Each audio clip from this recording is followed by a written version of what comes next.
the flowers, which came from this story that I remembered from the bombing of Hiroshima. After the bombing, a few weeks later, the growth had been stimulated by the radiation underneath so that the flowers grew with a kind of like ferocity that they'd never had before, and that it really symbolized for me the kind of beauty and the danger of bringing something back from the dead and of tricking death in a lot of ways, which is what I'm doing in most of this work.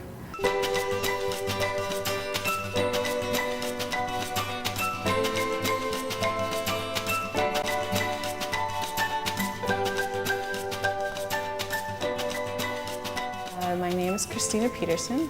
I was born in Stockholm, Sweden, to a Swedish father and American mother, so I still have dual citizenship.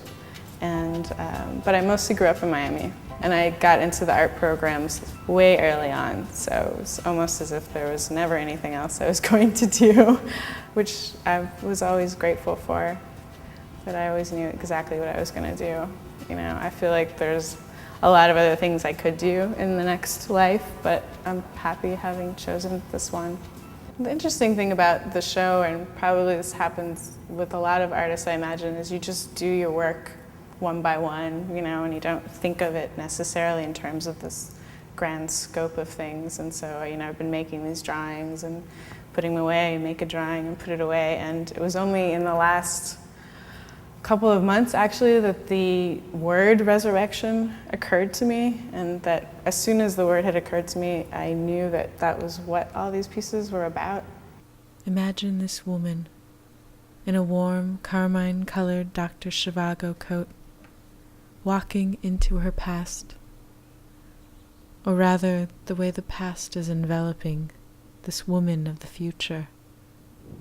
The last year is a video I did while on residency in the Vermont Studio Center, and I started as recording the ghosts of the place where I was living, and it ended up becoming a recording of the ghosts of myself and of my own past as I went and visited a number of places where I hadn't been for many years. And it was a collaboration also, my first collaboration between myself and a poet, and then using my own writing, which is something that I've been very happy to be able to do in video, because I haven't been able to do that in drawing.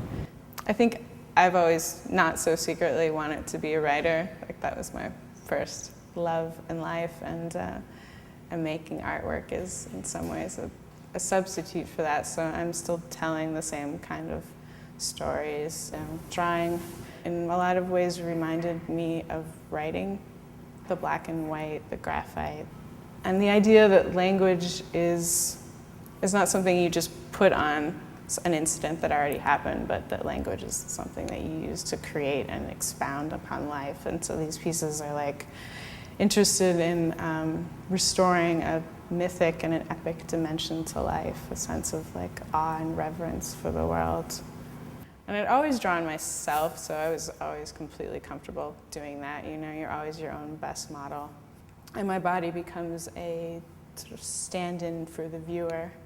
I have a really hard time relating to drawing a figure unless it's life-size, unless I feel like I can actually like step into a piece and start to relate to it spatially. And that's part of why I think I'm drawing the way I'm drawing now, is like I wanted to sort of visually dazzle you and bring you in, and then sort of get you to think about the narrative. These two pieces, I'm resurrecting characters that were murdered in Shakespeare's plays. Desdemona, Sleeping Beside Death, is the second in a series of resurrecting Shakespeare's murdered women. Desdemona was the wife of Othello, who was murdered wrongly by him, and so the figure on the left is the murdered Desdemona, and the figure on the right is the resurrected Desdemona.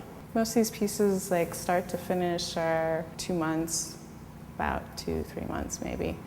In some ways it's hard to be so anal about the pieces, but it's really a part of what they are now. And usually in the first couple of weeks I start a big piece and I'm just like, what the hell am I thinking? Like, you know, it's a piece like this with all the water. I was like, you know, like I'm insane, I'm an idiot.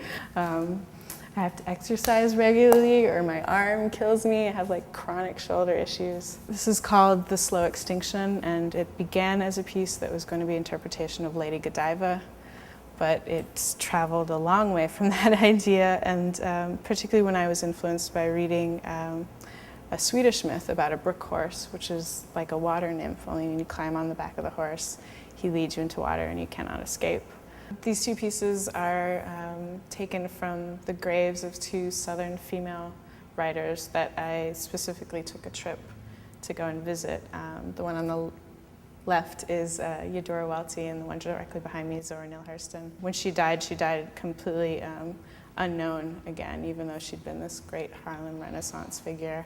And so this is Brazilian pepper, which is an invasive species, and it's growing where this forgotten graveyard is, like along the train tracks in this really poor neighborhood, and it seemed very apropos to the fact that she died in anonymity in this forgotten cemetery. And so this is the tree that grows that nobody intended to grow.